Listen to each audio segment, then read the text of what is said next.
ये पहला हमारा पॉडकास्ट ऐसा होगा जहाँ पर एक इंसान है जिसे उसका फ्यूचर पता है। तो आप अपनी ज़िंदगी को किस तरीके से जीते हो, ये सोच के कि यार सिर्फ 2 साल बचे हैं, ये सोच के कि सिर्फ 2 साल के कुछ चंद लम्हे बचे हैं। मेरे से पहले एक पीढ़ी ऑलरेडी जा चुकी है, तो अभी कुछ कंफर्म नहीं है कि 2 साल है मेरे पे कि ज़्यादा है या नहीं है। किसी इंसान को ये पता चल जाए कि मेरे पास गिनती के 2 साल बचे हैं, ऐसा हो भी सकता है कि उस चीज़ का ब्रेक हो गया हो, या फिर ऐसा नहीं भी हो सकता। परिवार के साथ जितना हो सके उतना टाइम स्पेंड करो, जितने लोग हैं आसपास उनको और साथ में रखो अपने, ताकि जाते वक्त कुछ ऐसा ना लगे कि कुछ तो कमी रह गई। वो कहते हैं कि मैं शादी नहीं करूंगा, उसके डैड, उसके दादा, उसके परदादा, सबके साथ यही होता जा रहा है, कोई 25 से ऊपर गया है नहीं। अब डर तो है ही, पता नहीं है 2 साल बाद क्या होगा। आज इन्हें मरे हुए काफी साल हो गए, मतलब 50 से ज्यादा साल हो गए इन्हें मरे हुए। इन्होंने 2 लोगों की बलि दे दी और ब्लैक मैजिक और वूडू का सहारा लेने लग गए। पूरे घर में आवाज गूंज रही है उसकी, खिलखिलाने की, हंसने की। कमरे के कोने से थोड़ा सा झांकती है, इनकी तरफ देखती है और इशारा करती है इधर आओ। और वो लड़की अजीब से स्माइल करके एक कोने में सर रख के इनकी तरफ देखे जा रही है और ये भी देखे जा रहे हैं। और लास्ट लेटर लिख के जाते हैं कि मेरी बेटी मुझे अपने साथ खेलने बुला रही है और मैं उसके पास जा रही हूँ, और फिर अपनी जान ले लेते हैं लटक के।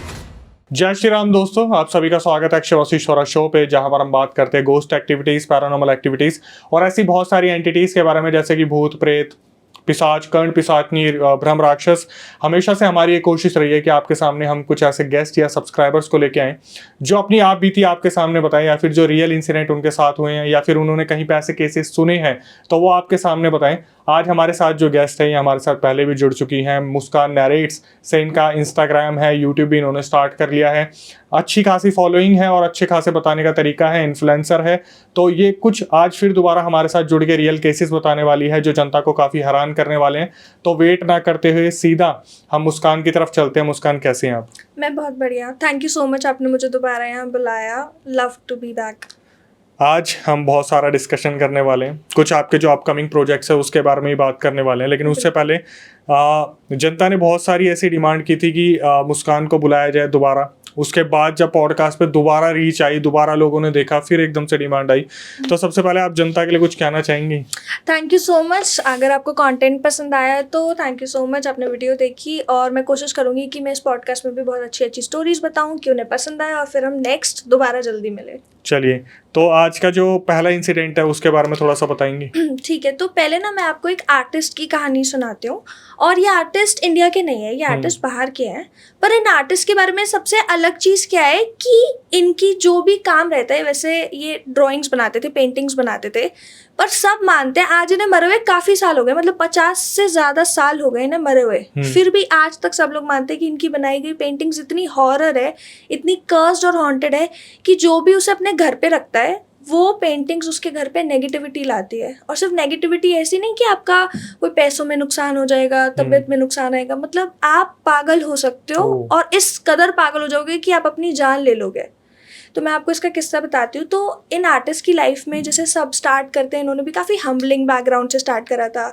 इनके ज़्यादा काम नहीं आता था, जब जो ये आर्ट बनाते थे वो बिकता नहीं था, पैसों की दिक्कत थी, बहुत चीज़ों की दिक्कत थी। बहुत अच्छा काम करते थे, इनकी बनाई गई हर पेंटिंग इतनी खूबसूरत होती थी कि आप उसे देख के ना एक अलग ट्रांस में चले जाते हो कि मतलब ऐसा बना के कि कोई इंसान भी इतना कुछ खूबसूरत बना सकता है, क्रिएट कर सकता है, वैसा। उसके बावजूद भी स्टार्टिंग में इन्होंने बहुत स्ट्रगल करा। सब करते हैं अपने करियर की स्टार्टिंग में, स्पेशली जो आर्टिस्ट होते हैं, जो क्रिएटिव लोग होते हैं। तो जब काफ़ी स्ट्रगल करने के बाद इन्हें वो सक्सेस नहीं मिली तो किसी ने इन्हें गलत रास्ते पे भटका दिया।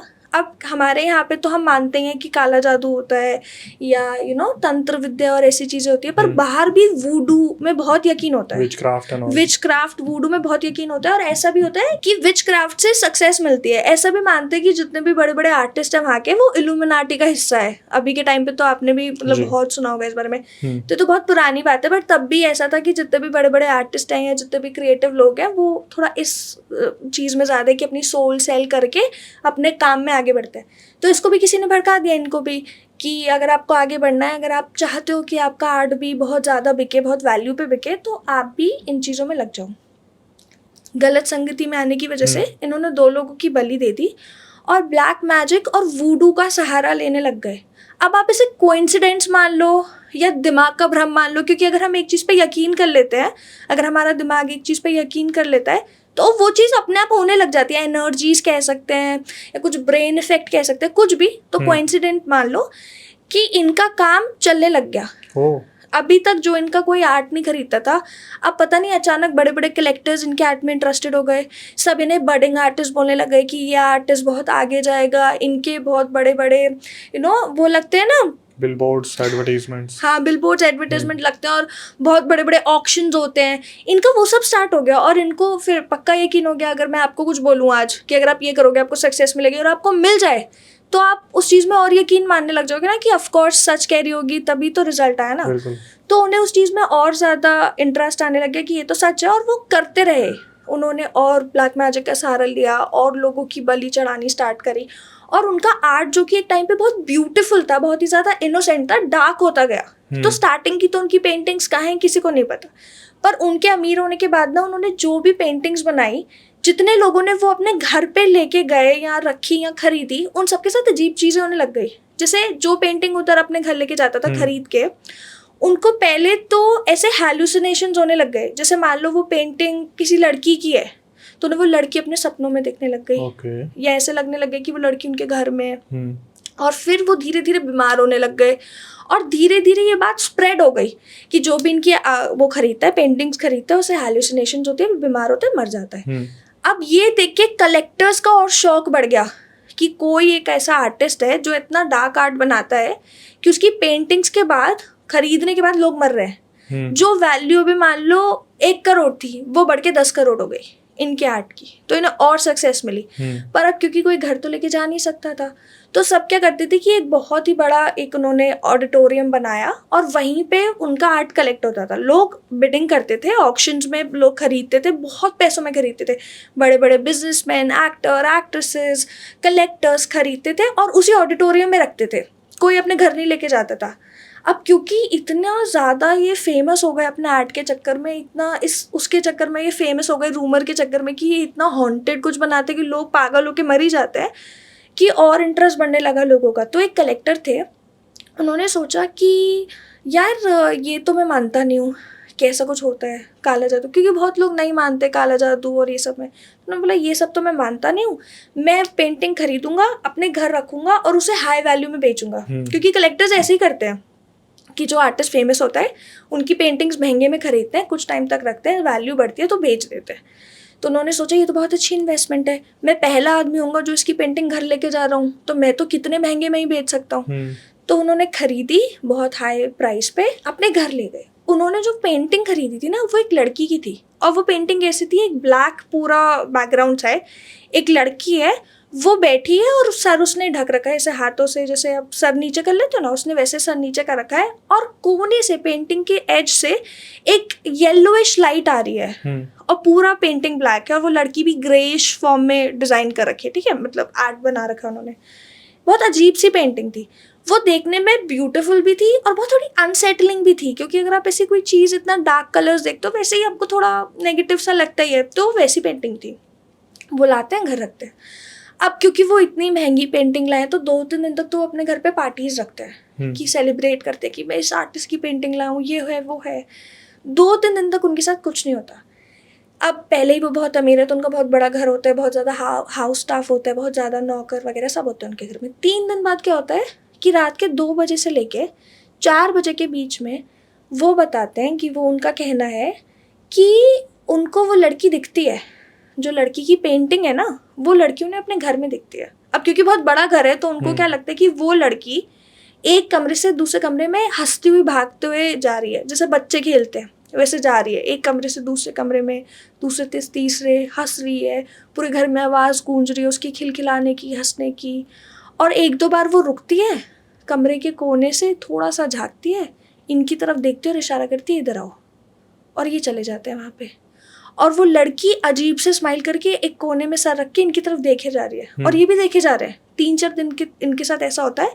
अब क्योंकि सारे जितने भी नौकर वगैरह हाउस स्टाफ है सब वहीं रहते हैं, आवाज़ें आती है, तो वो सब इनको नोटिस करते हैं और वो कहते हैं कि ये क्या कर रहा है, ये अपने आप में भाग क्यों रहा है, एक कमरे से दूसरे कमरे तक भाग क्यों रहा है, और ये क्यों बोल रहे हैं धीरे करो, धीरे भागो, गिर जाओगी, ऐसे क्यों बात कर रहे हैं जैसे किसी से बात कर रहा हो।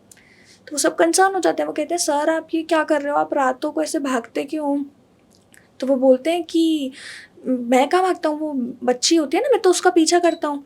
तो बोलते हैं नहीं नहीं सर कोई बच्ची नहीं है। वो कहते क्या बात कर रहे हो, बच्ची है। कहते नहीं सर कोई बच्ची नहीं है, आप ही एक कमरे से दूसरे कमरे में भागते हो, कमरे की दहलीज पे बैठते हो और जोर जोर से हंसने लग जाते हो, हिलने लग जाते हो इधर, मतलब जैसे कोई वो चेयर्स होती है ना जो रॉकिंग चेयर्स होती है, वैसे हिलने लग जाते हो जैसे आप कहीं बैठे हो। वो कहते हैं नहीं नहीं बच्चे है। तो कहते हैं चलो हम आपको सीसीटीवी दिखाते हैं, हम आपको दिखाते हैं कि कैमराज वैमरा सब चीज़ में दिखाते हैं। हर चीज़ में दिखा के पता चलता है कि वो तो अपने आप से ही बात कर रहा है। सारा स्टाफ कह रहा है कि आप तो अपने आप ही भाग रहे हो, खेल रहे हो, बात कर रहे हो, पर वो कह रहे नहीं ये तो नहीं कैमरा में, ये तो नहीं। तब भी कैमरा में दिख रही उसे थी। कैमरा में भी वो लड़की दिख रही, कह रही ये तो नहीं, तुम लोग को नहीं दिख रही।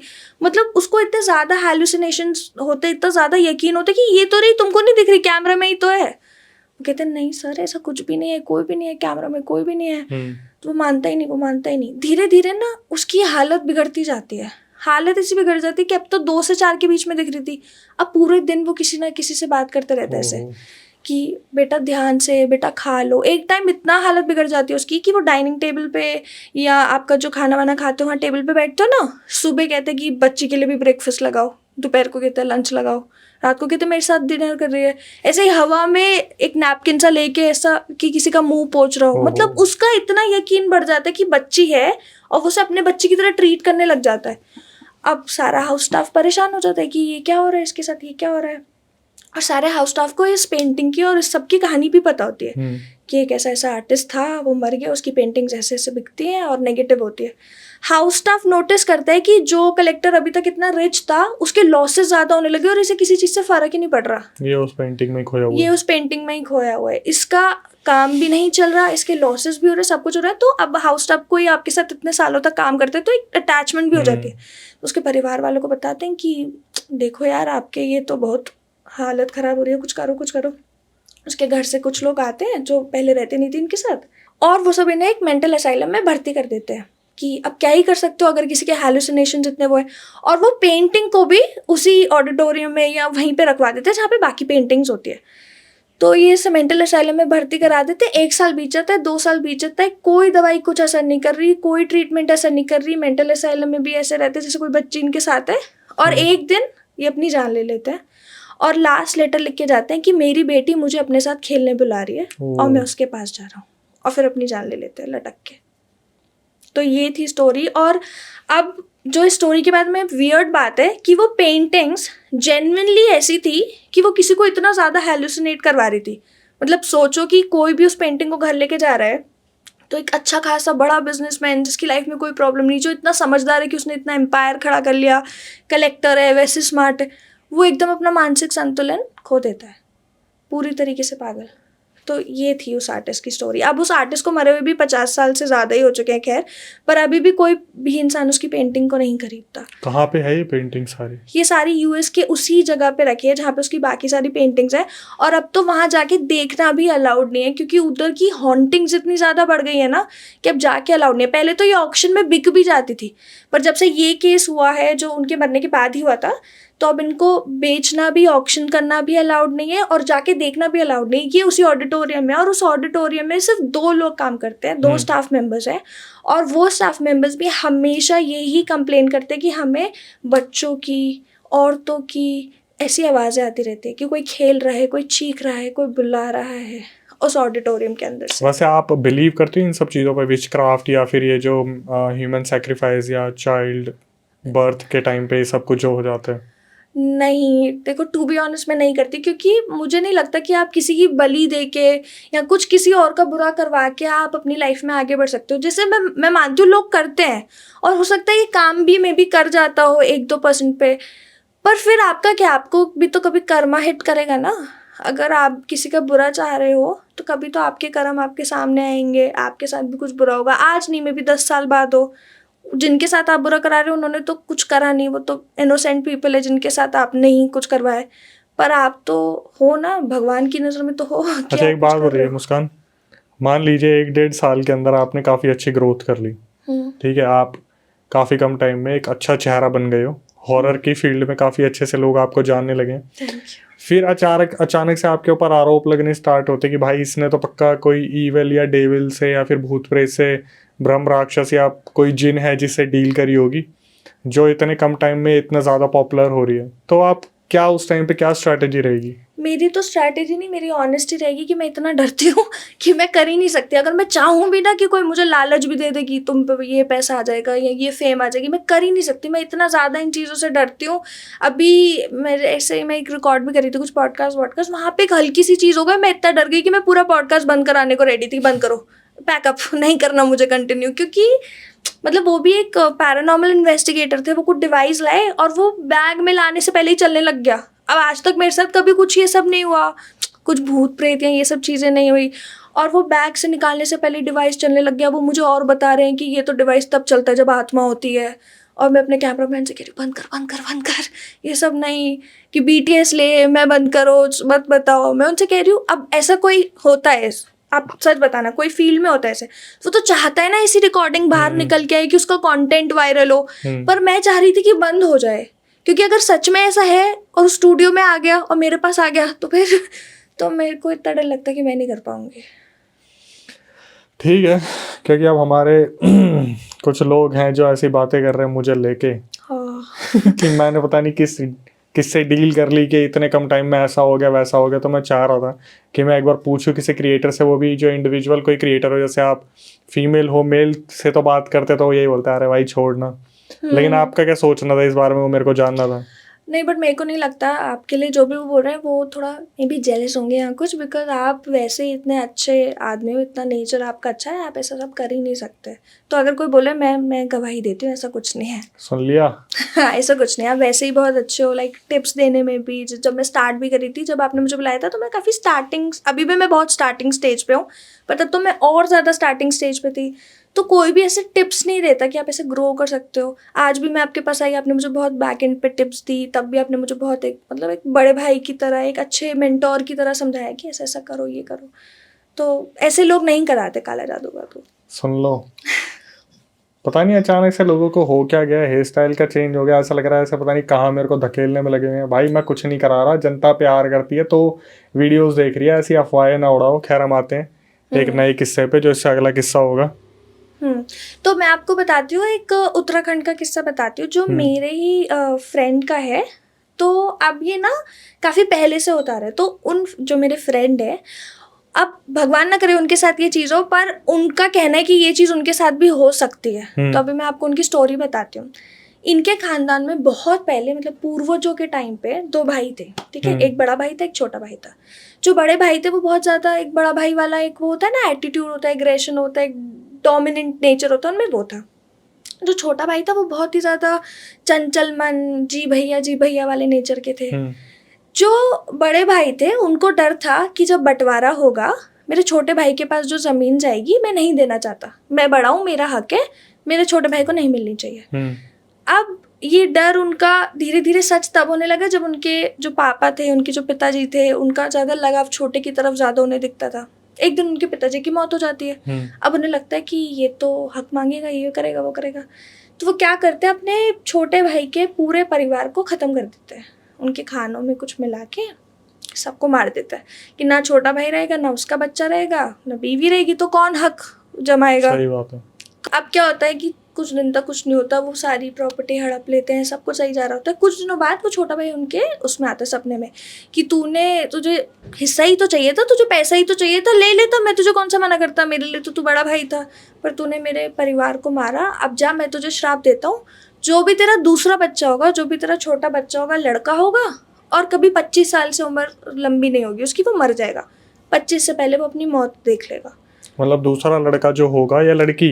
नहीं, 2 बच्चे होंगे। पहली लड़की ही होगी और दूसरा लड़का ही होगा। और पहले से ही प्रेडिक्शन कर दिया, पहले से ही उन्होंने श्राप दिया अपने बड़े भाई के सपने में आके कि तेरे 2 बच्चे होंगे, पहली लड़की दूसरा लड़का, और तेरा लड़का कभी 25 से ऊपर जा ही नहीं पाएगा। 25 से पहले या 25 में उसकी मौत हो जाएगी। जा, तेरे को मैं श्राप देता हूँ। एक बार वो अपने छोटे भाई जो थे बड़े भाई के सपने में और जिंदगी में कभी नहीं आए। अब ये सपने के बाद जो बड़े भाई थे उनके सच में ही 2 बच्चे थे, ठीक है। अब 2 बच्चे भी थे और वो डर भी गए। कोई मरा हुआ आदमी आके आपको धमका रहा है, अब डरोगे, और आपको भी पता है आपने जान ली है, तो आपके मन में डर आएगा। इसी डर की वजह से उनकी तबीयत बिगड़ती गई, वो मर गए। अब क्या हुआ, ये सब तो ठीक था, उन्होंने कभी अपने घर पे नहीं बताया कि मैंने अपने परिवार के छोटे भाई को मारा है या मेरे सपने में ऐसा है, किसी को कभी नहीं पता था। वैसे मर गए, कहीं खत वत में कभी लिख के गए होंगे तो बहुत पहले लिख के गए होंगे, पर किसी को बताया नहीं। फिर क्या हुआ कि उनका जो बेटा था वो बच्चे से पहले मर गया। ओहो। ठीक है, वो बच्चे से पहले मर गया, और मरने से पहले उसकी, क्योंकि बहुत पुराने समय की बात है ना, तो उसकी शादी भी हो रखी थी, उसके भी बच्चे हो रखे थे, और उसके बच्चे भी कैसे हुए, पहली लड़की दूसरा लड़का। ये तो पूरा फैमिली कर्स हो गया। हाँ, पूरी फैमिली कर्स हो गई। तो उनकी पहली लड़की हुई, पहले दूसरा लड़का हुआ, और वो बच्चे से पहले मर गए। मरने से पहले बच्चे तो वो कर ही गए, उनके भी बच्चे हुए, उनकी भी लड़की शादी हुई, अच्छे परिवार में गई, कुछ दिक्कत नहीं। लड़के ने बच्चे से पहले शादी वादी कर ली थी, क्योंकि बहुत पुराने टाइम से चलते हुए आ रहे हैं, तो शादियां जल्दी ही हो रही थी। अब उनके बच्चे भी बड़े होते हैं, उनका भी बेटी की शादी बहुत अच्छे परिवार में होती है, सब अच्छा होता है, वो सुखी रहती है, अपना लाइफ में जी रही होती है। उनका बेटा भी बच्चे से पहले मर जाता है। ओ भाई। उनका बेटा भी 25 से ऊपर लाइफ नहीं देख पाता। उससे पहले उसकी भी शादी हो गई, उसके भी बच्चे हो गए, उसके भी बच्चे इसी पैटर्न में। अब क्योंकि 2-3 डेथ्स ऐसे हो गई तो लोग डरने लगे कि ये क्या हो रहा है, ये क्या हो रहा है, ये क्या हो रहा है। तो पंडितों पे जाते हैं, पूजा करवाते हैं। और एक तो वैसे ही उत्तराखंड की बात है, ये उत्तराखंड की फैमिली है ये, तो सबको वैसे ही था कि कोई भूत प्रेत की बात तो नहीं, क्योंकि उत्तराखंड देवभूमि भी है और वहाँ पे ये सब भी बहुत चीज़ें होती है। तो सबके मन में था कि हम किसी पंडित से पूछते हैं, किसी देवता वेवता से कुछ तो दिक्कत होगी हमारे यहाँ पे। तो पंडित उन्हें बताता है, एक जो बाबा जिनसे वो मदद लेते हैं, कि तुम्हारे यहाँ पे बहुत पहले उस बड़े भाई ने तुम्हारे ये जो नाम लेके कि तुम्हारे ये जो थे ना, तुम्हारे परदादा थे, उन्होंने अपने छोटे भाई का ऐसा कत्ल करा, उस पर ये श्राप है, और तुम्हारी पूरी पीढ़ी ऐसे ही ख़त्म होगी। जब तक तुम्हारी पीढ़ी ख़त्म नहीं होती ना, क्योंकि लड़के का बच्चा ही तो आगे नाम लेके जाएगा ना, जब तक तुम्हारी पीढ़ी ख़त्म नहीं होती तो ये श्राप नहीं उतरेगा। ठीक है, तो अब वो क्या करें, अब ना वो शादी करना रोक सकते थे, ना बच्चे करना रोक सकते थे। बच्चे करते तो पहली लड़की दूसरा लड़का, वो भी मर गया, उसके भी बच्चे बड़े हुए, उसकी भी लड़की हुई और लड़का हुआ, और लड़का वो बच्चे से पहले मर गया। अब बेटी फिर से शादी वादी करके अपना सही चल रही है, सब सही है, कोई दिक्कत नहीं है। अब बेटा सोचता है कि मैं शादी नहीं करूँगा, कि अगर मैंने भी शादी कर ली तो क्या होगा, मैं भी बच्चे से पहले मर जाऊँगा। उसको भी तो अपनी फैमिली की हिस्ट्री पता ही थी। तो वो सोचता है कि मैं शादी नहीं करूँगा, और ये मेरा फ्रेंड है बाय द वे, अभी वो 23 साल का है, तो देखते हैं क्या होता है। तो वो कहते हैं कि मैं शादी नहीं करूँगा। उसके डैड, उसके दादा, उसके परदादा, सबके साथ यही होता जा रहा है, कोई 25 से ऊपर गया है नहीं। और उसके घर की जो लेडीज़ है वो सब इतनी अच्छी लाइफ जी रही हैं, उनके ऊपर कोई दिक्कत नहीं है, फाइनेंशली भी, हेल्थ वाइज भी, कुछ नहीं, सब स्मूथ। बस आदमियों पे है जो दिक्कत है, और वही सफ़र कर रहे हैं। तो अब क्योंकि उसके डैड वैड भी नहीं है और ये सब, तो वो सोचते हैं कि अगर ये कर्ज है तो मैं तो नहीं करवा सकता कंटिन्यू, तो मेरे को तो रुकना पड़ेगा, क्योंकि मैं भी बच्चे कर लूँगा, मेरे भी बच्चे मर जाएंगे। तो उसने थोड़ा समझदार डिसीजन लिया, वो अब उसने शादी वादी नहीं करी। अब वो 23 का, अब देखते हैं आगे क्या होता है। वैसे उन्होंने, जो मेरे फ्रेंड ने मुझे बताया, वो ये भी था कि वो अभी 4 साल पहले उत्तराखंड गया था, उसकी मम्मी उसे लेके गई थी। वहाँ पे कुछ एक देव पूजा करके होती है, देवों की पूजा होती है, देवों की पूजा होती है, मेरे को इतना पता नहीं, पर उन्होंने मुझे बताया था कि 4 साल पहले वो देवों की पूजा होती है। वहाँ पे शायद कुछ लोगों में देव भी आता है, ऐसा कुछ भी होता है। वहाँ पे उन्होंने उसी टाइम पे एक पूजा करवाई है जिससे ये कर्ज टूट सकता है, पर अब पता नहीं है अब पता नहीं है टूटेगा नहीं टूटेगा। ऑल्दो ये लाफिंग मैटर नहीं है, हम इसलिए लाफ कर रहे हैं क्योंकि वो इंसान हमारे साथ है, वो इंसान हमारे साथ इसी कमरे में मौजूद भी है, तो हम थोड़ा देख देख के भी थोड़ा नर्वस हो रहे हैं। तो खैर, पर अब देखते हैं 2 साल में दोबारा पॉडकास्ट करेंगे इस बारे में, अगर वो कुछ बात आगे बढ़ती है तो। बट ये रियल स्टोरी है कि उनके फैमिली में ये सब बहुत ट्रेजेडी हो रही है, और अब होपफुली वो ख़त्म हो चुकी है। बिकॉज अगर आप पूजा कराते हो, हर चीज़ का समाधान होता है। मेरे को लगता है अगर कोई किसी पे काला जादू भी कराता है, श्राप भी देता है, कुछ भी होता है, तो हर चीज़ का कुछ सोल्यूशन होता है, जो अगर वो करवा चुके हैं। और उत्तराखंड तो वैसे ही इतनी पावरफुल जगह है, अगर आप वहाँ के और आपने वहीं पे जाके कुछ सोल्यूशन करवाए तो फिर तो हो ही जाना चाहिए। लेकिन एक चीज़ को ध्यान में रखा जाए कि जो जितना पुराना होता है वो उतना ही पावरफुल होता है।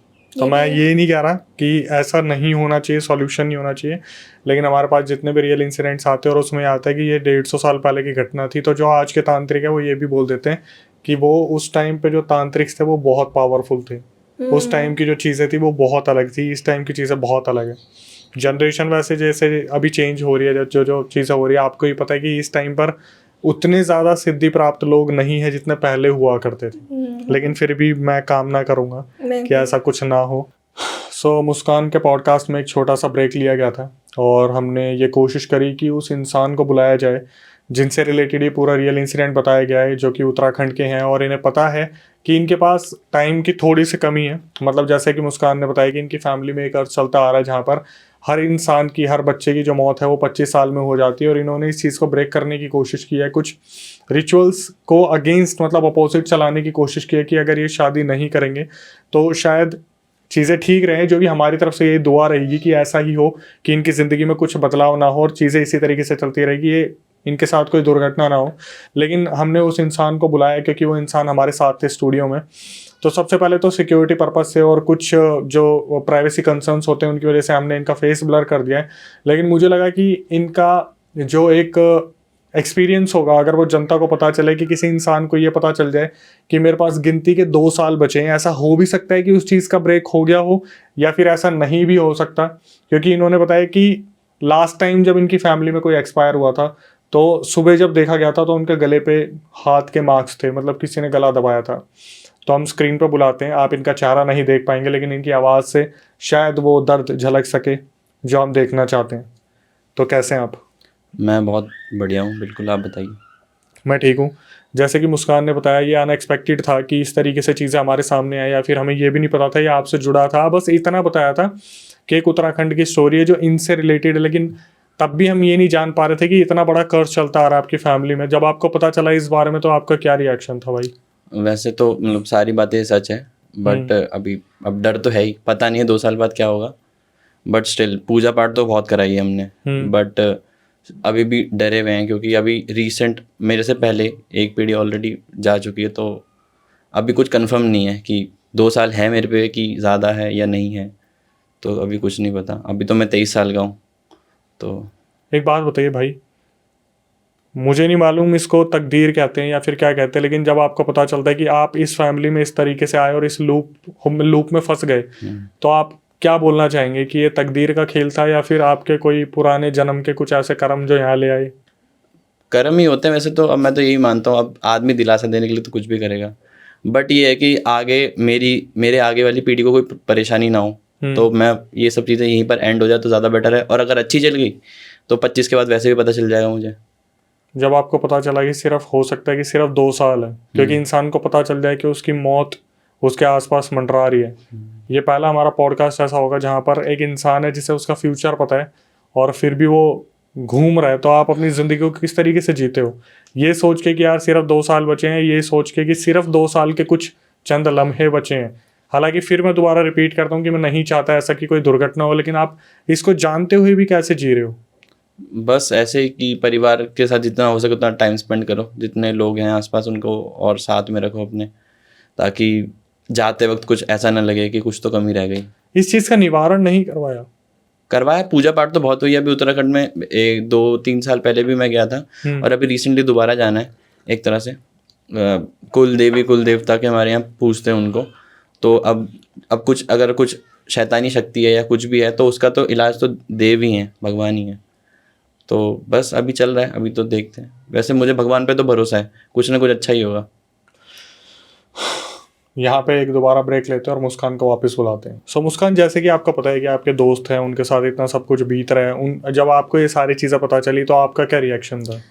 पहले तो ना, जैसे मेरे को बहुत डर लगता है, मैंने अभी बताया। तो जब हमारी मतलब दोस्ती हुई भी थी, हम 8-10 साल से एक दूसरे को जानते हैं, तो ना कॉलेज से के टाइम से ही बहुत मुझे ऐसी बातें बताते थे जिससे मुझे बहुत डर लगता था। जैसे यही जैसे जो भी बैठे थे वो मुझे बताते थे कि एक बार ना ये चित्रकूट पे गए थे एक इंटर्नशिप के लिए। बता दो ना, इसमें पूछना पड़ता है ना, फिक्शनल तो आप कुछ भी बोल दो पर रियल वाला ठीक है।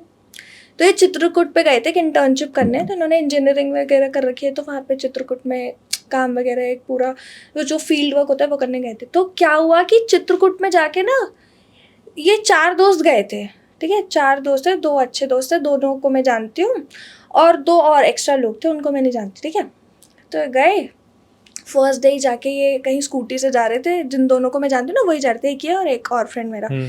ये रुक गया, स्कूटी चला रहा है ये, और ये एकदम से रुक गया कि नीचे कोई आ गया स्कूटी के। अच्छा स्कूटी जी। के नीचे कोई आ गया और वो पीछे वाला उतर के आता है, वो थोड़ा फनी कैरेक्टर भी है, वो उतर के आता है एकदम नीचे झुक के देखता है, स्कूटी के नीचे कुछ नहीं है, टायर के नीचे कुछ नहीं है, आके कहता है कोई भी नहीं है क्या, बेवकूफ़ बना रहे हैं, मजे ले रहे हैं, रात के 2 बजे मजे ले रहे हैं, क्योंकि फील्ड वर्क था तो रात को कभी बहुत लेट भी हो जाता था, तो कि रात हो रही है मजे ले रहा है, तो कहते हैं नहीं नहीं सच में कोई आ गया, सच में कोई आ गया, कहता नहीं कोई नहीं आया, झूठ बोल रहे तो हमसे, तो ये चला जाता है। अब वहाँ पे तो दोस्ती यारी में आप इतना ज़्यादा वो नहीं करते, क्योंकि अगर आप दूसरे वाले को कराओगे ना कि हाँ तू सही कह रहा है कोई आ गया या तुझे कुछ दिख रहा है, तो वो और डर जाएगा, तो वो उसको थोड़ा सा लगे अरे कुछ नहीं हुआ, तू झूठ बोल रहा है, मजे ले रहा है करके ले जाता है। वो जाता है अपने रूम पे, और चित्रकूट में वैसे ही बहुत ज़्यादा सेक्लूडेड प्लेस है जहाँ पे ये लोग है ना, वो जाते हैं अपने रूम पे और बाकी 2 लोगों को कोने में लेके जाकर कहते हैं इसको कुछ दिख रहा है, इससे मजे मत लेना। उन दोनों को डरा के और आ जाता है, डरा के आता है, और ये अपने कमरे में बैठ के ऐसे ऐसे हाथ करके दीवार पे देखे जा रहे हैं, कह रहे भाई जो नीचे आई थी वो वहाँ खड़ी है। ओ वो डर गए, वो तीनों डर के अलग कोने में कमरे के सो रहे हैं, और ये अकेला वहाँ दीवार पे किसी को देखे जा रहा है, वो वहाँ खड़ी है, वो वहाँ खड़ी है, सब डर रहे हैं, सब डर रहे हैं। तो इसको 2-3 दिन वहाँ पे कोई दिखा, कमरे में भी, साइड पे भी, रात को भी, और सब ने कहा कि अब तू घर जा, सबने इसे चित्रकूट से वापस यहाँ भेज दिया। जब हमारी दोस्ती स्टार्ट हुई उसके 4-5 महीने में इसने मुझे पहले ही ये कहानी सुनाई, मैं पहले ही डर गई कि यार ये क्या बात है, मैं कहा ठीक है यार वो तो होगा। फिर इसने एक और मुझे कहानी सुनाई कि इसकी जो दादी है, दादी जी को ना इनके घर पे एक वाइट कपड़े में औरत दिखती है, और वो औरत कहती है कि शादी करा दो, शादी करा दो, अच्छा, शादी करा दो। किसकी? इसकी, औरत तेरी, क्योंकि इसकी तो 25 से पहले शादी हो जानी चाहिए ना, ओ भाई इसे क्यों भाई। क्योंकि इसकी 25 से पहले शादी होगी तभी तो वो पीढ़ी हाँ, और कर्ज वो आगे कर्ज बढ़ेगा। आगे बढ़ेगा। तो इसकी दादी को वो औरत दिखती है, शादी करा दो, शादी करा दो। सीढ़ी से ऊपर चढ़ते हुए, मतलब इनके घर पे सीढ़ी है, तो दादी को हमेशा वो सीढ़ी से ऊपर चढ़ती हुई दिखती है, और वो चढ़ती रहती है, सीढ़ी खत्म ही नहीं हो रही, चढ़ती रह रही है, चढ़ती रह रही है, और वो बस ये बोल रही है शादी करा दो, शादी करा दो। और दादी इसको कह रही कि बेटा तू शादी मत करियो, तू शादी मत करियो, तू शादी मत करियो, क्योंकि दादी को तो पता है ना वो औरत क्यों कह रही है। तो वो दादी जी इसे समझाती हैं कि बेटा तू शादी मत करियो, कुछ भी हो जाए तू इसे भ्रम समझ, वहम समझ, तुझे मेरी कसम तू शादी मत करियो। इसलिए इसने अब तक शादी भी नहीं करी। खैर, तो ऐसे इसने मुझे दूसरी स्टोरी सुनाई। अभी हमारी दोस्ती को 1-1.5 साल हुआ है, मैं फिर डर गई, मैं कहा ठीक है होता होगा कुछ ऐसा। फिर तीसरी इसने मुझे स्टोरी सुनाई कि दिल्ली में भी इसे कुछ कुछ कभी कभी दिख जाता है, जैसे पहले तो कर्सिस के ऊपर चल रहा है, ठीक है, फिर सारी पीढ़ियाँ खत्म हो गई, फिर दादी जी को कोई औरत दिख रही है जो हिंट दे रही है शादी करा दो, फिर इसको भी चीज़ें दिख रही है। तो ये मुझे इतनी स्टोरी सुना चुका है अपनी रियल लाइफ की जो असली घटना है कि मुझे पता ही नहीं कि मैं कैसे रिएक्ट करूँ, क्योंकि आप कैसे ही रिएक्ट करोगे। और वो सारी घटनाएं, जैसे मैं इसे जानती हूँ, इतने साल से जानती हूँ, मैंने आपको बताया 8 साल से जानती हूँ, तो कोई इतना मतलब इतना एलैबोरेटेड झूठ नहीं बोलेगा। अगर मैं आपसे झूठ बोल रही हूँ 1 दिन, 1 महीना, 1 साल बोल लूँगी, 8 साल तक लगातार कौन झूठ बोलता है? या एक ही चीज़ को कौन झूठ बोलता है? मतलब अगर उसे झूठ बोलना भी होगा तो कुछ अच्छा बोलेगा ना, कि मेरे पे ये जायदाद, वो जायदाद, या कुछ ऐसा बोलेगा। ये कौन झूठ बोलता है कि मुझे भूत दिखते हैं, या मैं तो 25 से पहले मर सकता हूँ।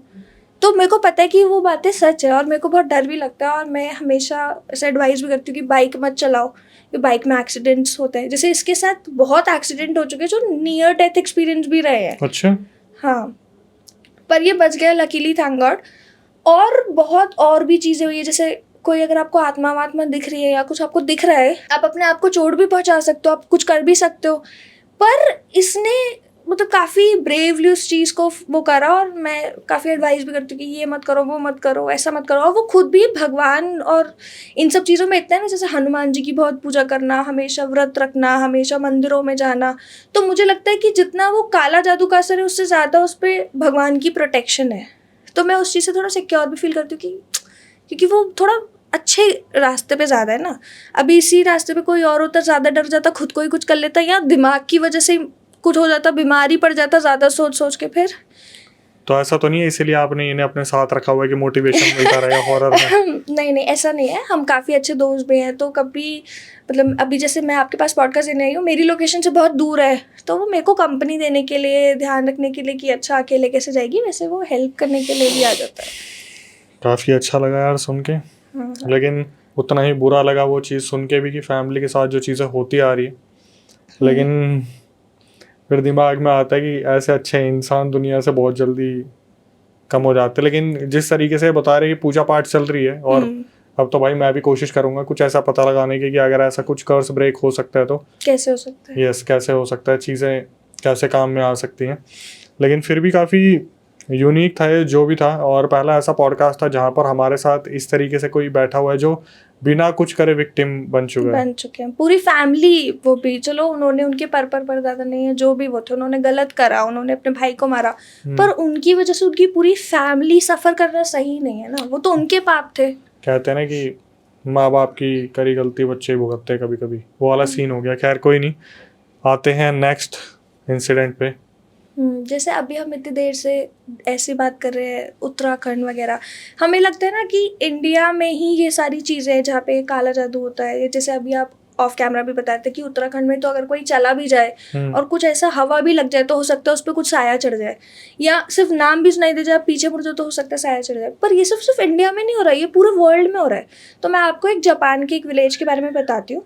इस विलेज का नाम है इनोनाकी विलेज, ठीक है। ये आता तो जापान में ही है, पर इसकी एंट्रेंस पे बहुत बड़े बड़े बोर्ड्स लगे हैं कि अगर आप इसको क्रॉस करते हो तो आप जापान की गवर्नमेंट की वो नहीं हो, रिस्पॉन्सिबिलिटी नहीं हो, आप you are on your own. अगर आप मरते हो, अगर आप जिंदा रहते हो, अगर आपके साथ कुछ भी होता है, हमारी जिम्मेदारी नहीं है, ये जापान का हिस्सा नहीं है। इसके पीछे का क्या रीज़न है कि जो इनोनाकी विलेज है उसमें माना जाता है कि कुछ लोग रहते हैं वहाँ पे, पर वो पीढ़ी दर पीढ़ी वही लोग रहते हैं, उन्हीं का परिवार रहता है। कोई टूरिस्ट नहीं जा सकता, ना घूमने, ना रहने, ना बसने, कोई बाहर से शादी नहीं कर सकता। वही पीढ़ियाँ रहेगी जो वहाँ पे पहले से बसी हुई है। इसका रीज़न, वहाँ पे इंसानों को खाया जाता है, इंसानों की बलि दी जाती है, काला जादू होता है, वूडू होता है, और वो सारी चीज़ें होती है जो इंसानों की समझ से बाहर है। वो एक ऐसा गाँव है कि अभी तो आप कह रहे हो छलावा लग जाता है, वहाँ पे तो अगर आप चले गए, मतलब उत्तराखंड में तो फिर भी चांसेस है कि आप घूमने चले गए, कुछ नहीं हुआ, आप वापस सेफली आ गए, पर वहाँ पे तो अगर आप उसके आसपास 1-2 किलोमीटर के रेडियस पे भी चले गए तो आप गए। अगर तो गांव वालों ने आपको देख लिया तो आपको पकड़ के खा लेंगे, मार देंगे, आपके साथ काला जादू करेंगे, आपको टॉर्चर करेंगे, आपके ऊपर कुछ ऐसी शक्तियाँ छोड़ देंगे कि आप भी नहीं समझ पाओगे आपके शरीर के साथ क्या हुआ। दिमाग तो छोड़ो, शरीर के साथ क्या हुआ आपके, आप नहीं समझ पाओगे। और अगर वो आपको नहीं देखते या वो आपको नहीं पकड़ते, उससे पहले कि वहाँ की जो ब्लैक और डार्क एनर्जीज है, जो नेगेटिविटी है, वही आपको पकड़ लेगी। और जब आप वापस जाओगे आपको वो गांव का भी सब कुछ दिखेगा और आप दिमाग से इतना टॉर्चर हो जाओगे, आप खुद की जान ले लोगे। मतलब वो ऐसा कर्स जगह है कि गवर्नमेंट भी उसकी रिस्पॉन्सिबिलिटी नहीं लेना तो चाहती। मैं यही तो पूछना चाह रहा हूँ कि गवर्नमेंट कोई एक्शन क्यों नहीं ले रहा है ऐसी जगह के लिए? क्यों? आप किसी को भी भेजोगे उन सबके साथ यही होगा। आप क्या कर सकते हो? आप वहाँ पे बॉम्ब छोड़ोगे क्या? ऐसा तो नहीं कर सकते, है ना, क्योंकि वहाँ पे भी तो लोग रह रहे हैं ना, तो आप ये तो नहीं करोगे ऑफ कोर्स। तो गवर्नमेंट ने एक जो सेफ प्रोसीजर होता है वो तो कर लिया ना, बोर्ड लगा दिए, लोगों को वार्न कर दिया। अब लोग क्या होते हैं, जो आप चीज उन्हें मना करोगे वो वही करेंगे। टूरिस्ट इतनी दूर दूर से वहां जाने के लिए आते हैं कि हम देख के आएंगे, हम सूरमा है, हमें कुछ नहीं होगा, और वापस ही नहीं आ पाते, जाते और वहीं रह जाते। और जो 1-2 इंसान जो थोड़ा 2-4 किलोमीटर दूर से कि हाँ मैं तो दूर हूँ, मेरे को तो कुछ नहीं हुआ, वहाँ से वापस आता है, वो ऐसी ऐसी कहानियाँ सुनाता है कि किसी को यकीन ही नहीं होता। वो कहता है कि मुझे सब दिख रहा है, अभी गाँव में क्या हो रहा है, मुझे उस इनोनाकी विलेज में क्या हो रहा है, मुझे यहीं बैठे बैठे सब दिख रहा है कि वहाँ पे वो वहाँ खड़ा है, वो वहाँ पे ऐसे हो रहा है, वो वहाँ इंसान की बलि दी जा रही है, वो वहाँ इंसान का मांस खाया जा रहा है, वो वहाँ पे वो लोग नाच रहे हैं, वो वहाँ पे वो लोग गा रहे हैं, उसको बैठे बैठे सब दिख रहा है। और वो सब इतना टॉर्चरस होता है। आप अगर इतना टॉर्चर होते हुए देखोगे, अगर आप इतनी गंदी चीज़ें देखोगे, इतना गलत कंटेंट कंज्यूम करोगे अपने दिमाग में, ऐसा भी नहीं है आप फ़ोन में कर रहे हो तो आपके पास स्वाइप करने का ऑप्शन है, आपके दिमाग में चल रहे तो आप क्या करोगे? वो परेशान होकर अपनी जान ले लेते हैं। इस बार तो मुस्कान ने सोच रखा है ऐसी ऐसी चीज़ें बतानी है कैमरे पे कि दुनिया बार बार यही बोले, भाई इस बार पता नहीं लड़की क्या खा के आई है, दोबारा बुला लो। ऐसी रिसर्च कर रखी है इस बार। ये जापान तक आप कैसे पहुंच गए? एक्चुअली ना, जैसे जब मैंने ये काम स्टार्ट करा था तो मेरे को भी नहीं पता था कि लोगों को पसंद आएगा नहीं आएगा। तो मेरे को ना बचपन से ये सब चीज़ें देखने पढ़ने का शौक था, मतलब मिस्ट्रीज वगैरह, थ्रिलर वगैरह, ये सब पढ़ने का शौक था। तो जितनी कहानियाँ मुझे पता थी मैंने पहले कुछ महीनों में बता दी। अब लोगों को पसंद आया, अब मेरे को कंटेंट भी क्रिएट करना था, तो फिर उसके बाद मैंने बहुत और रिसर्च करना स्टार्ट कर दिया। अब इंडिया में तो होता ही है, फिर लोग ऐसे कहते थे कि बाहर का कुछ नहीं होता, सब कुछ इंडिया में ही होता है। लोगों को लगता था कि इंडियंस ही ज़्यादा वो करते हैं, शायद वहमी है या कुछ, कि इंडिया में ही सारे कालू जादू हो रहे हैं, सारे भूत प्रेत यही हैं, शैतान यही है, ऐसा कैसे हो सकता है? तो मैंने बाहर का सर्च करना स्टार्ट करा, फिर मुझे पता चला ये हमारे यहाँ की बात नहीं, पूरी दुनिया में ही होता है। अगर आप दुनिया के किसी भी कोने वाले शहर के किसी कोने के गांव पे भी ले लोगे ना, हो सकता है उनके वहाँ पे भी कुछ अपने वर्जन में ये सब चल रहा होगा। अगर यहाँ पे काला जादू कहते हैं तो बाहर वूडू मैजिक कहते हैं, विचक्राफ्ट कहते हैं, हो सकता है वहाँ कुछ और कहते हैं उनके शहर में, उनके गाँव में, पर होता हर जगह है। मेरे ही पॉडकास्ट पे गेस्ट आए तो उन्होंने बोला था कि अगर कोई भी शब्द बनाए ना तो उसका मतलब ज़रूर होता है। और मेरे को ये बात लगती है कि सच ही कह रहे थे, अगर कोई शब्द बनाए तो किसी रीज़न से ही तो बना होगा ना, कुछ तो कहीं तो किसी ने तो देखा होगा ना। अगर मैंने सर्च करा तो फिर जापान पे आया, जापान का पता चल गया, तो इसलिए। ऐसे मैंने भी एक इंसान से पूछा था जो हमारे पॉडकास्ट में आए थे कि भाई सिर्फ जैसे आपने सुना है स्कूल कॉलेजेस यूनिवर्सिटीज़ जो होती है वो हॉन्टेड लोकेशंस अबैंडन्ड लोकेशंस जो होती हैं, क्या ये इनके नीचे शमशान या कब्रिस्तान होता है? तो उन्होंने बहुत समझदारी से जवाब दिया था कि भाई कोई एक ऐसी जगह बता दो जहाँ पर कोई लाश ना गड़ी हो। पहले कौन सी ऐसे शमशान या कब्रिस्तान होते थे? पहले तो जगह जगह लाश गाड़ देते थे, पता नहीं कितनी जगह कितने मर्डर और कितना सब कुछ हो रखा है। अब आप इमेजिन कीजिए कि कब्रिस्तान और शमशान का कॉन्सेप्ट कितना ही पुराना होगा। पहले तो ब्रिटिशर्स के टाइम पे इंसान को मार के वहीं ख़त्म करके गाड़ देते थे। तो उन्होंने ये बताया कि जहाँ हम बैठे इसके नीचे ही पता नहीं कितने शमशानी लोग पड़े होंगे या कितने कंकाल पड़े होंगे। तो ज़रूरी नहीं है कि ऐसी लोकेशंस ही जो स्कूल यूनिवर्सिटीज़ की होती है ये हॉन्टेड होती हैं। उनका हॉन्टेड होने का रीज़न सबसे बड़ा ये हो सकता है कि एक टाइम पे वो बनने से पहले काफ़ी टाइम तक खाली रही है।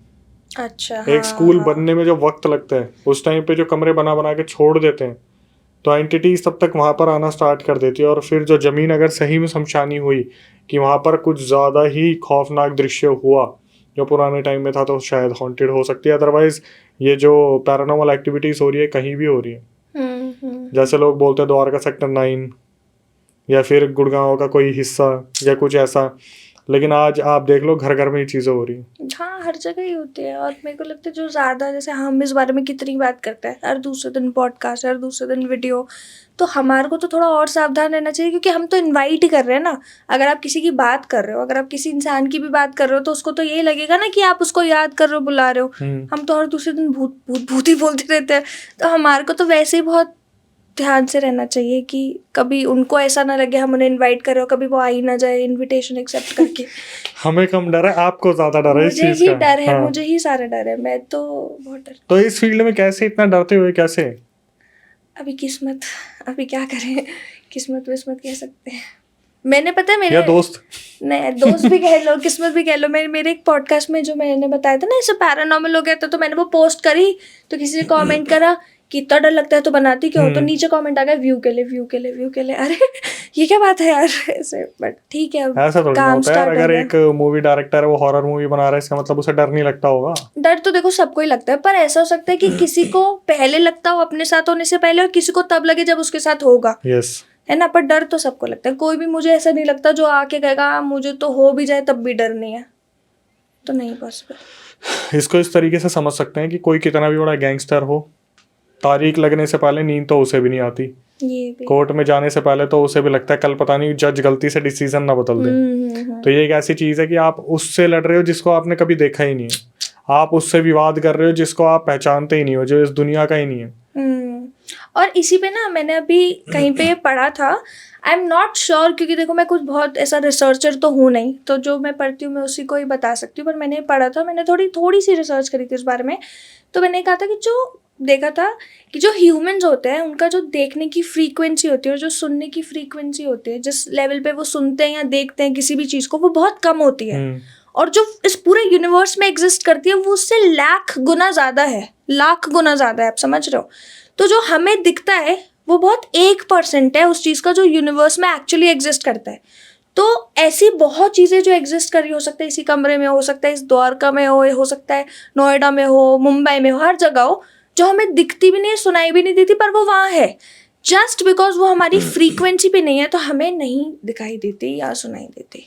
इसके ऊपर मैं छोटा सा एक डिस्कशन कर सकता हूँ। जैसे कि अभी हमारा पॉडकास्ट हुआ था खूनी मंडे, एक स्टार प्लस पे शो आ रहा था उसको लेके जिन के ऊपर। तो जब हम रिसर्च कर रहे थे उस चीज़ के ऊपर, अपने इंसिडेंट सुन रहे थे या देख रहे थे, तो पता चला कि जिन जो होते हैं वो लोगों के बीच में ऐसे घूम रहे होते हैं। जैसे हम एंटिटीज की बात करते हैं, भूत प्रेत ब्रह्म राक्षस कर्ण पिशाचनी, ये तो फिर भी ऐसी चीज़ें हैं जो बहुत दूर हैं इंसानी प्रजाति से, कि कोई पीपल के पेड़ पे है, कोई नीम के पेड़ पे है। लेकिन जैसे हम बात करते जिन की, जिन हमारे बीच में घूम रहे हैं, जिनको कहते हैं अल्लाह ने बनाया। इब्लिस सबसे पहले थे जो जिन प्रजाति के सबसे ऊपर थे, उसके बाद टिन ड्रीम जिन, बहुत सारे जान ऐसे आए जो उनकी अलग अलग कैटेगरीज थी। तो ये पता चला कि जैसे हम नॉर्मली बात कर रहे होते पैरानॉर्मल से रिलेटेड, तो सबसे पहले और सबसे जो करीबी से सुनते हैं वो जिन प्रजाति होती है। ओह, मुस्कान थोड़ा सा डर गई। ओह, फिर से ठीक है, हो सकता है। चलो, तो आज तो बहुत सारे ऐसे रियल इंसिडेंट हो रहे हैं जो जनता को सही में काफ़ी पसंद आ रहे होंगे, क्योंकि मुझे बहुत अच्छा लग रहा है कि काफ़ी टाइम बाद मैं ऐसे रियल केसेस सुन पा रहा हूँ, वो भी बहुत बेहतरीन तरीके से। सो आते हैं नए किस्से पे जो आप बताना चाहेंगी। ठीक है। तो अभी मैं ना आपको एक फॉलोअर की कहानी सुनाती हूँ, उन्होंने मुझे सेंड करी थी। अब ये ना, जब मेरे बहुत कम फॉलोअर्स थे तब से मुझे फॉलो करते हैं और मेरी इनसे बात भी होती रहती है, बीच में मुझे अपनी बातें बताते रहते हैं, हाय मेरे को ऐसे वीडियोस पसंद है। पर इन्होंने ना कभी मुझे ऐसे बताया नहीं क्यों हॉरर में मेरा इतना इंटरेस्ट है। अभी कुछ टाइम पहले मैंने एक सीरीज स्टार्ट करी जहाँ पे मैंने बोला कि मैं सारे फॉलोअर्स की भूतिया कहानी सुनाऊंगी, आप मुझे भेजो, मैं सुनाऊंगी। ठीक है। तो इन्होंने मुझे कहा कि मैम मैं आपको एक कहानी सुनाता हूँ, पर आप मेरा नाम मत बताना कहीं पे, और मैं आपको उसके लेटर वेटर भी दूंगा। मैं कहा ठीक है, दो भाई, सुनाओ सुनाओ। तो उसने मुझे सुनाया कि ये 1 साल पहले की बात है। 1 साल से इनके साथ कुछ हो रहा है और 1 साल पहले इस कहानी की स्टार्ट होती है। 1 साल पहले इनके घर पे एक लड़की आती है, और सोचो लड़के के घर पे एक लड़की आ रही है और गेट बजा के कह रही है कि, वो लड़का गेट खोलता और कहता है कि लड़की ने सबसे पहला शब्द बोला, मुझे तुमसे शादी करनी है। ये फर्स्ट मीटिंग की बात है। First meeting. अब अगर किसी लड़की के साथ होता है तो मान सकते हैं कि लड़के लड़कियों को अप्रोच कर लेते हैं, पर ये एक लड़के के साथ हो रहा है कि कोई लड़की उसके घर पे पहली बार आ रही है, वो लड़की को जानता भी नहीं, कौन है कहाँ से है, उसको लग रहा है सेल्स में मैंने कुछ बेचने है या कुछ नहीं, और लड़की गेट खोलती कह रही है मुझे तुमसे शादी करनी है। पहली बात, कोई भी लड़का ऐसे टुच्ची हरकत नहीं करेगा। और लड़की अगर आएगी तो एक बार भी समझा जा सकता है, एकदम से बोले मुझे आपसे शादी करनी है, ये मेरी नई बुक आ रही है, या फिर ये मेरी नई कुछ आ रहा है, प्रोडक्ट आ रहा है। लेकिन सही में ऐसा हुआ उनके साथ? हाँ, तो सुनो तो पूरी कहानी तो सुनो। तो वो कहते हैं कि उस लड़की ने गेट खोलते मुझसे बोला मुझे तुमसे शादी करनी है। तो वो लड़का बौखला गया कि ये क्या है, ये क्या हो रहा है, शादी करनी है? तो लड़की कहती है हाँ मुझे तुमसे शादी करनी है। तो कहता है अरे तुम पागल हो क्या, मैं तो तुम्हारा नाम वाम भी नहीं जानता। वो लड़की आधे घंटे उस लड़के को उसकी सारी लाइफ बता देती है कि तेरा नाम ये है, तू इधर जॉब करता है, तेरी उम्र ये है, तेरी इतनी एक्स गर्लफ्रेंड थी, तेरा ये है वो है, 6 बजे तू यहाँ कॉफी पीने जाता है, 7 बजे वहाँ तू पार्क में घूमता है, सारी कहानी सुना देती है। और वो आधे घंटे तक खड़ा होकर अपने गेट पे सुन रहा है कि इस लड़की को मेरी इतनी कहानी, इतनी बात कैसे पता। तो वो लड़का एकदम भौंकला जाता, डर जाता कि तुम ये सब क्या बोल रही हो, मैं तो तुम्हें जानता भी नहीं, ये वो। तो लड़की कहती है मैं ना 1 साल पहले मैंने तुम्हें कहीं देखा था, मुझे तुम पसंद आए, तो मैं कभी कभी तुम्हारा पीछा कर लेती हूँ। बहुत कैजुअल में बोलती हूँ कभी कभी तुम्हारा पीछा कर लेती हूँ। तो लड़का कहता है पीछा कर लेती हो, स्टॉक कर लेती हो, तुम्हें इतना सब पता है, स्टॉकिंग से ही पता चलता है। कहती नहीं पीछा कर लेती हूँ, ये वो, मैंने तुम्हारी लास्ट गर्लफ्रेंड देखी थी, वो तुम्हें चीट कर रही थी, मैंने तुम्हारा ब्रेकअप करवा दिया। वो लड़का अचंभित हो जाता है कि ब्रेकअप करवा दिया, तुम कैसे मेरा ब्रेकअप करवा सकती हो? तो कहती मैंने तुम्हारी एक्स गर्लफ्रेंड को जो तुम पे चीट कर रही थी, उसको, जिसके साथ वो चीट कर रही थी, उसकी फोटोज भेज दी और बोला कि या तो तू बता दे या तो मैं बता दूंगी। तो उसने तुमसे ब्रेकअप कर लिया। तो लड़के को और बुरा लगता है कि यार मेरा ब्रेकअप इसने करवाया, वो तो बुरा लग ही रहा है कि चीट हो गया, फिर ये भी बुरा लग रहा है इसने करवाया और ये कौन है। तो लड़कों से बहुत गाली सुनाते कि तुम स्टॉकर हो, मैंने आज तक ऐसी गंदी लड़की नहीं देखी, ये नहीं देखा। और वो लड़की बहुत ऑफेंड हो जाती है। 1 साल पहले की बात है, ठीक है। वो लड़की वहाँ से चली जाती है। लड़का उस बारे में सोचता है कि यार ये क्या हुआ वो क्या हुआ, पर 2 दिन बाद भूल जाता है। अब 2 काम होता है, लाइफ होती है, भूल जाता है। 4-5 दिन बाद उसे पुलिस से कॉल आता है कि हमें एक लाश मिली है किसी के घर पे, और उस लाश में किसी ने अपनी जान ले ली है, और वो एक आखिरी खत छोड़ के गई है। उस आखिरी खत पे तुम्हारा नंबर, एड्रेस, नाम वाम सब लिख के गई है, और पूरी कहानी लिख के गई है कि ऐसे ऐसे वो तुम्हारा पीछा करती थी, ऐसे ऐसे तुमने उसे सुनाया, और ऐसे ऐसे उसका तुम्हारा नाम वाम लिख के जा रही है कि हम तुम्हें इन्फॉर्म करें कि तुम उसकी जो बॉडी है उसको ठिकाने लगा दो, मतलब उसके जो अंतिम संस्कार है वो करवा दो, क्योंकि उसका ना तो कोई घर है ना परिवार है, और उसने लेटर में तुम्हारे लिखे, तो हमारी जिम्मेदारी है तुम्हें बताना ये एड्रेस है, यहाँ आके तुम इसकी बॉडी हटवा दो या अंतिम संस्कार करवा दो, या तुम्हें जो करना कर दो, हमारी रिस्पॉन्सिबिलिटी है तुम्हें बताना। तो वो लड़का सोचता है मैं क्या करूँ, मैं क्या कर सकता हूँ, ये वो करके। तो कहते ठीक है मैं करवा दूंगा। वो लड़का अच्छा होता है, वो कहता है ठीक है मैं चले जाता हूँ। वो शमशान से 2-4 लोगों को लेके जाके वहाँ से बात करा के ले जाता है। पुलिस उसे ये भी बताती है कॉल पे कि उस लड़की ने तुम्हारे लिए एक आखिरी खत लिखा है जो उसी के घर पे हम छोड़ रहे हैं, तुम पढ़ लेना, उसमें जो चीज़ है वो हम तुम्हें नहीं बता सकते। अब बताओ, पुलिस ऐसा कह रही है। तो वो कहता है ऐसा क्या लिखा, ऐसा क्या लिखा। आधा तो वो इसे सस्पेंस में चला जाता है कि ऐसा क्या लिखा है। वो घर पे जाता है, जो शमशान घाट वाले लोग होते हैं वो बॉडी का लास्ट जो राइट्स होता है वो करते हैं। वो उस लेटर को देखते हैं, वो लेटर खोलते हैं, उस लेटर में ना खून से लिखा हुआ होता है कि देखो मैं तुमसे बहुत प्यार करती हूँ और तुम मेरे हो नहीं सकते। तुमने जो मुझे बोला किसी भी इंसान के लिए सुनना पॉसिबल नहीं है, मैं तो फिर भी सेंसिटिव हूँ, लड़की हूँ, मैं तो नहीं सुन सकती। तुमने मुझे ऐसा ऐसा बोला तो मुझे बहुत बुरा लगा, मैं नहीं कर सकती भाई, पर मैं तुम्हें छोड़ भी नहीं सकती। तो मैं अपनी जान ले रही हूँ। इस वर्ल्ड में तो हम एक हो नहीं पाए, पर हम उस वर्ल्ड में एक होंगे। तो मैं अपनी जान तो ले रही हूँ, पर मैं तुम पे कुछ ऐसा करा के जा रही हूँ कि मैं हमेशा तुम्हारे साथ जुड़ी रहूँगी। अब मैं अपनी जान लेके तुम्हारे साथ जुड़ी रहूँगी। और दूसरी बात कि अगर कभी तुम्हारे को आंखों में दिक्कत आने लगे, तुम्हारा जीने का मन ना करे, तुम्हारी तबीयत बिगड़ने लगे, तो समझ जाना मैं तुम्हें बुला रही हूँ। उस चीज़ से लड़ना मत, क्योंकि मैं तुम पे कुछ ऐसा करा के गई हूँ, कोई तांत्रिक, कोई पंडित, कोई डॉक्टर तुम्हें ठीक नहीं कर सकता। तो मदद मांग के मुझे और गुस्सा मत दिलाना। तो अब मैं जा रही हूँ और अब मिलते हैं जल्दी, ऐसा उस लेटर में लिखा होता है। वो लड़का देख के डर जाता है, ये क्या लिखा है, ये क्या लिखा है। वो बहुत डरता है। अंतिम संस्कार हो जाता है, 2-3 दिन तक उसके साथ कुछ नहीं होता। 2-3 दिन बाद 1 साल से उसे एक ही सपना आ रहा है। ये 1 साल पुरानी बात है, जब उसे वो लाश मिली, ठीक है। तब से लेके उसे आज तक एक ही सपना आ रहा है कि वो एक जगह खड़ा है और एक लड़की उसके सामने है और वो लड़की की पीठ इसकी तरफ है और वो लड़की इसकी तरफ देखती नहीं और ये हाथ ऐसे मारता रहता है कंधे पे कि देखो कौन हो। और वो लड़की एकदम जब इसकी नींद टूटती है उससे पहले मुड़ती है और उस लड़की की आंखों से खून आ रहा होता है और उसके मुंह पे खून लगा हुआ होता है और वो हंसती है और उसका साइज बड़ा होता है और वो उसको एकदम ही अपने अंदर समा लेती है और उसी वक्त इसकी नींद टूट जाती है। पिछले 1 साल से इसे ये सपना आ रहा है, ठीक है। क्या ये लड़की वही थी? वही लड़की है जो अपनी जान ली ना, वही उसके सपने में आ रही है। 1 साल से ये सपना आ रहा है और ये कह रहे कि तब तो ये सिर्फ सपने तक था।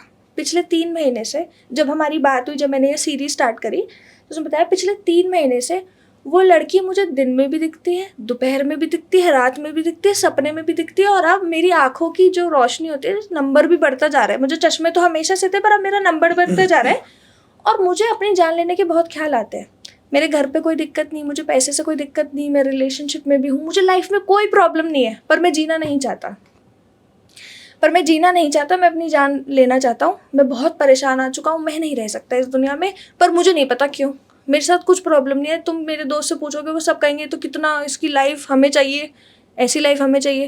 वो बहुत अच्छे पैसे कमाता है, बहुत अच्छा बिजनेस है, सब कुछ है। तब मुझे नहीं समझ आ रहा क्यों ना मेरी जीने की इच्छा है। और मैं पिछले 3 महीने में 22 किलो अपना वजन घटा चुका हूँ। मुझे नहीं पता कैसे, ना मैं कुछ कम खाता हूँ ना कुछ, मैं जितना खाता हूँ मेरा वजन उतना ही घटता है। मेरी आंखों की रोशनी जाती जा रही है, मैं परेशान होता जा रहा हूँ और मुझे लगता है वो लड़की मुझे अपने पास बुला रही है और मेरा वक्त आ चुका है।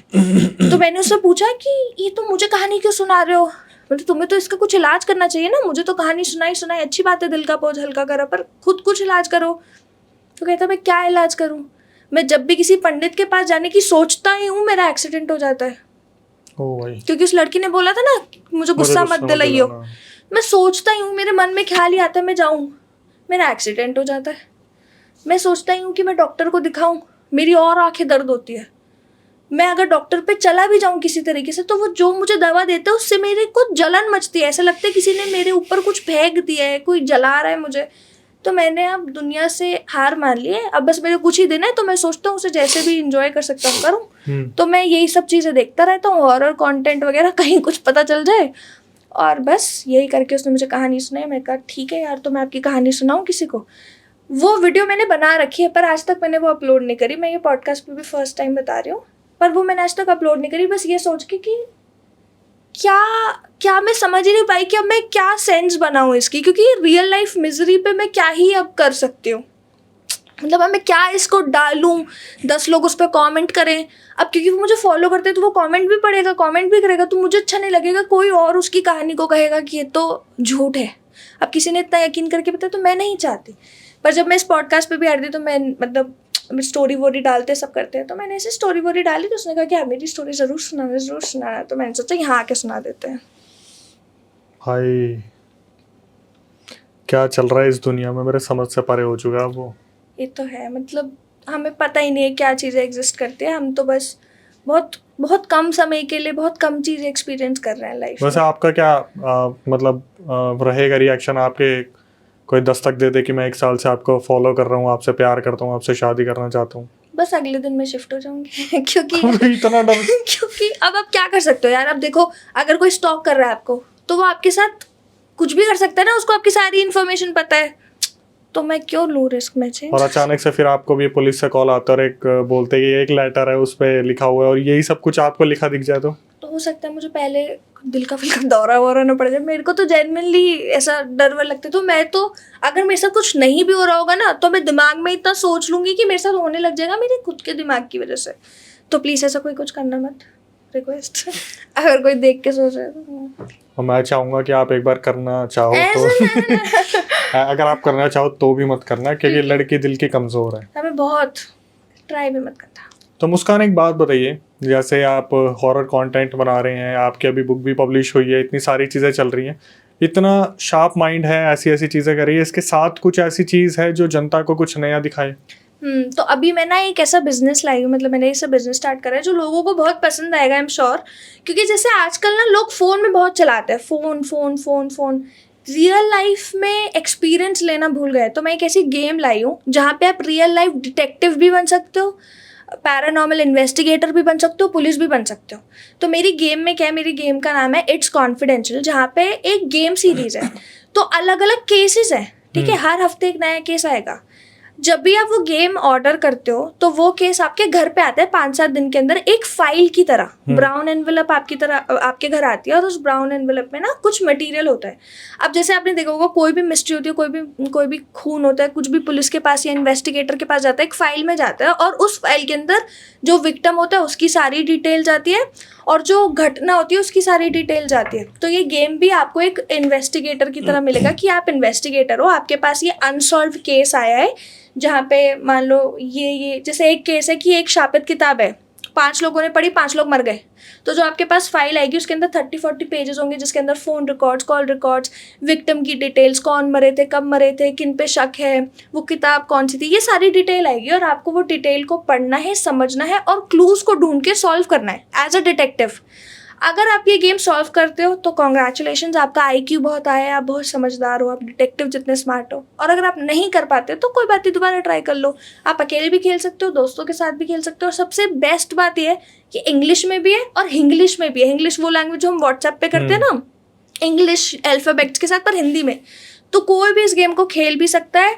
और ये उन लोगों के लिए जो समझते हैं हम बहुत स्मार्ट हैं, कि कोई भी कहानी देख रहे हैं या मूवी देख रहे हैं या केस के बारे में सुन रहे हैं कि हम तो ऐसे ही सॉल्व कर लेते हैं, उन लोगों के लिए। अगर आपको लगता है आप इतने समझदार हो तो ये गेम ऑर्डर करो। इट्स कॉन्फिडेंशियल ऑफिशियल पेज का नाम है मेरे, उस पर जाओ, DM करो, या आप मुस्कान नरेट्स पे भी DM कर सकते हो। वहाँ पे जाके DM करो, 5 से 7 दिन के अंदर आपके पास गेम आएगी। अगर आपने गेम सॉल्व कर ली, और कितनी जल्दी सॉल्व करी और कैसे सॉल्व करी, फिर आप स्मार्ट हो, और कॉन्ग्रेचुलेशंस। तो ये है मेरी गेम का कॉन्सेप्ट। तो इसका आपने कोई विनिंग अमाउंट भी रखा हुआ है? जैसे अभी एक बहुत जल्दी मैं कंपटीशन रखने वाली हूँ, उसके अंदर एक केस होगा, और वो इतना डिफिकल्ट होगा कि सिर्फ ब्राइटेस्ट माइंड इंडिया के सॉल्व कर पाएंगे, और जो भी सॉल्व कर पाएगा मैं उसे 10,000 रुपये दूंगी। ठीक है। किस चीज़ का वेट है दोस्तों, आप देख सकते हैं इस गेम के बारे में जितनी इन्फॉर्मेशन मुस्कान ने दी है। तो सबसे पहले मैं यही कहना चाहूँगा कि आज का जो पॉडकास्ट था वो बहुत ही ज़्यादा एक्सट्रीम लेवल का हॉरर था। कुछ बहुत ही अलग अलग केसेस निकल के आए, बहुत अलग अलग चीज़ें निकल के आई, और आई होप कि आप मुस्कान को दोबारा देखना चाहें पॉडकास्ट पे। तो सबसे पहले कमेंट सेक्शन में मेंशन कीजिएगा। उसके बाद जो 2-3 चीज़ें हैं वो डिस्क्रिप्शन में मेंशन है, जैसे कि मुस्कान का इंस्टाग्राम, उनका यूट्यूब, और इस गेम वाले पेज का लिंक, जहाँ पे आप इजीली एक्सेस करके देख सकते हैं कि क्या गेम आने वाला है। उस पर और भी आपको एडिशनल इन्फॉर्मेशन मिल जाएगी। लेकिन इस गेम के बारे में आप और भी जानना चाहें तो मुस्कान को DM कर सकते हैं, जैसे कि उन्होंने बताया। इसके बाद जो नए व्यूअर्स हमारे चैनल पे आए हैं उनसे हमारी क्या रिक्वेस्ट होती है कि भाई जब आ ही गए हो तो चैनल को सब्सक्राइब कर लीजिए, बेल नोटिफिकेशन ऑन कर लीजिए। और जो एक नई चीज़ हमारे चैनल पर हो रही है वो मैं आपको बता देता हूँ। हम गेस्ट के साथ सब्सक्राइबर्स को भी अपने चैनल पर बुला रहे हैं। तो कभी आपके साथ कोई आपकी आप बीती हुई हो जहाँ पर आप जनता को बताना चाहें कि यार मेरे साथ ऐसा हुआ, ताकि जनता अवेयरनेस ले पाए पाए तो उसकी पूरी प्रक्रिया मैं आपको बताता हूँ। जो स्क्रीन डिस्क्रिप्शन पे आपको नंबर दिख रहा है उस पर पूरा रियल इंसिडेंट रिकॉर्ड करके भेज दीजिए और एक बार मेंशन कर दीजिए अक्षय भाई हम आना चाहते हैं। एक बार रिकॉर्डिंग को रिव्यू किया जाएगा और उसके बाद आपको बुलाया जाएगा। आप भी जनता के सामने इस तरीके से अवेयरनेस क्रिएट कर सकते हैं। पूरा हम जो है एक चर्चा का विषय बैठाएंगे जहां पर अवेयरनेस की कोशिश करेंगे जनता को देने की। इसके बाद कभी आपके साथ कोई पैरानॉर्मल इंसिडेंट हुआ और आप चाहते हैं मैं अपनी आवाज़ में नैरेट करूं, जस्ट सेम प्रक्रिया जैसे बताइए, स्क्रीन डिस्क्रिप्शन पर नंबर है, रिकॉर्ड करके भेज दीजिए। जितना ज़्यादा हो सके इंस्टाग्राम यूट्यूब को उसी तरीके से प्यार देते रहिए। माँ बाप से प्यार बनाए रखिए। थोड़ा सा बाहर के लोगों से दूरियां बरतिए। कौन आपको क्या खिला दे कुछ नहीं पता। माँ बहनों से प्यार कीजिए, भाई बहनों को करीब रखिए। सबसे जितना ज़्यादा हो सके फैमिली वालों को इन्वॉल्व रखें। अपने जितने भी आसपास के सर्कल हैं उन पर ध्यान रखिए। टिल देन नई वीडियो नए पॉडकास्ट आने तक stay tuned with the channel.